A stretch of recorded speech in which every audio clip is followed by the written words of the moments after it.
Well, hey, friends. Welcome back. Author Chris McIntyre here, ladymackxo.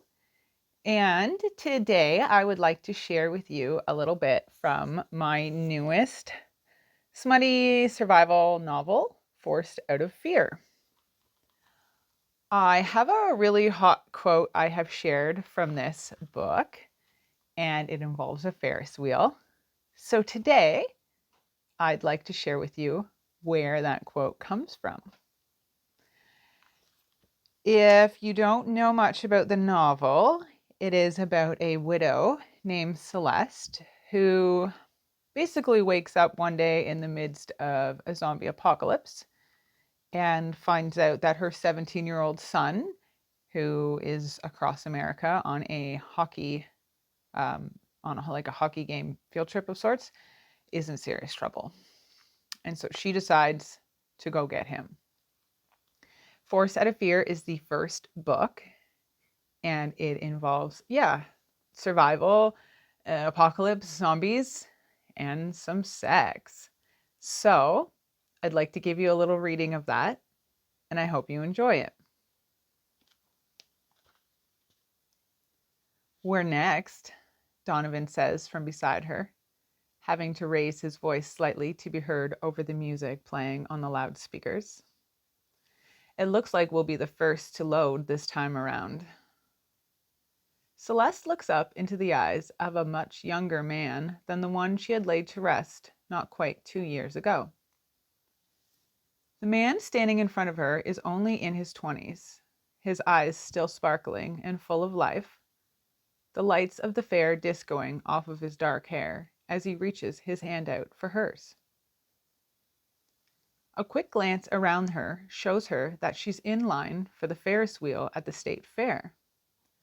A trip her and Donovan had taken together years before Jeremy was born was even thought about, their future together still so open and unknown. The scene around her is so bright, is so vivid. She can almost smell the hay, the beer, the cotton candy and sweat of the people around her. It's as if she's been sucker punched in the gut by memory. Celeste closes her eyes against the vision, against the dream she knows she's having. But when she opens them, Donovan is still standing there with his hand out, jerking his head slightly to the side, indicating it's their time to get on. Reluctantly, she places her hand in his, feeling his warm fingers surround hers, and they climb on the ride together, trapped inside this dream of a memory. The dream plays out exactly as her mind remembers, which is no wonder. It's a tender, yet highly sexual moment between the two lovers, when things had been new, when the future had been wide open, when their bodies still begged to be discovered, experienced, explored, touched, tasted, devoured at every opportunity.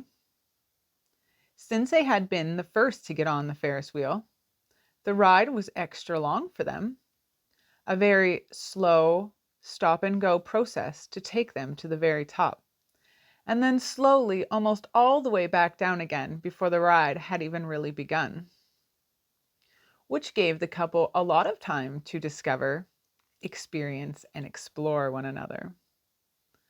Donovan began by cupping her face in his hand, turning her towards him, and kissing her deeply.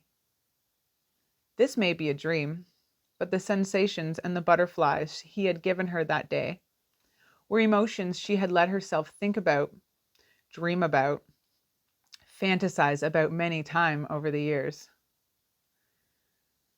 And she knew exactly how her body had reacted in that moment, as it reacts the same way now, with this burning desire for him to take her right there, touch her, own her, tease her, please her, make her his right out in the open, surrounded by people, lights, laughter, music.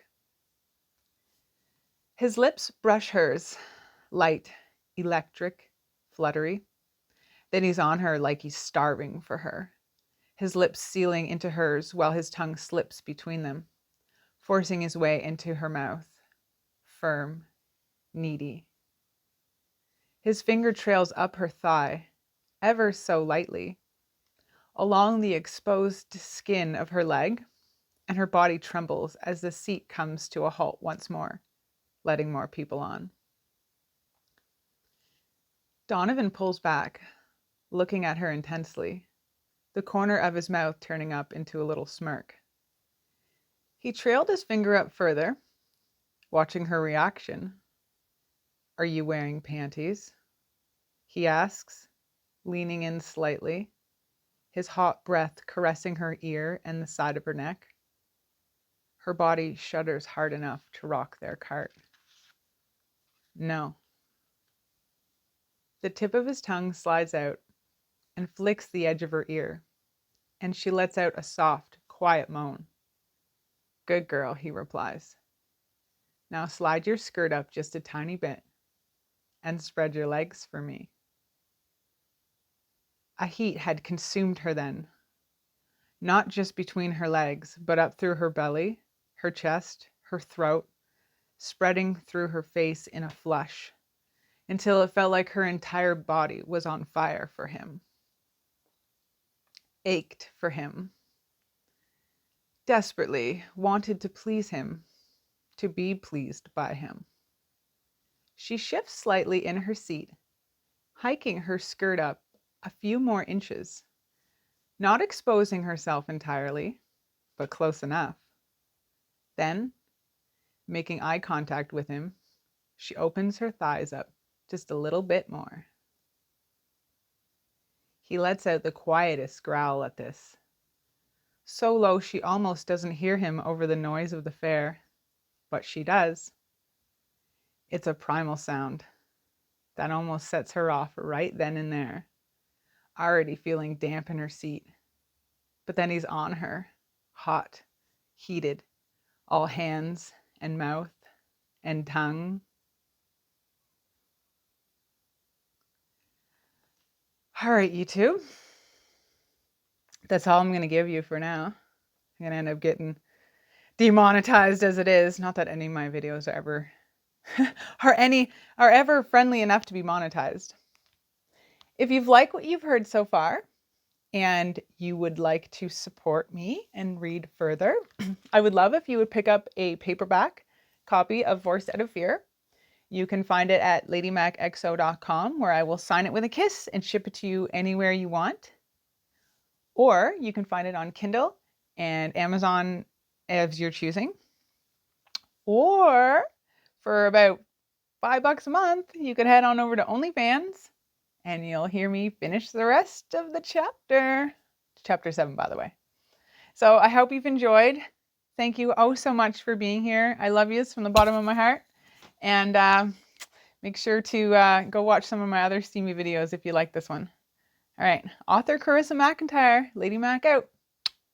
Much love.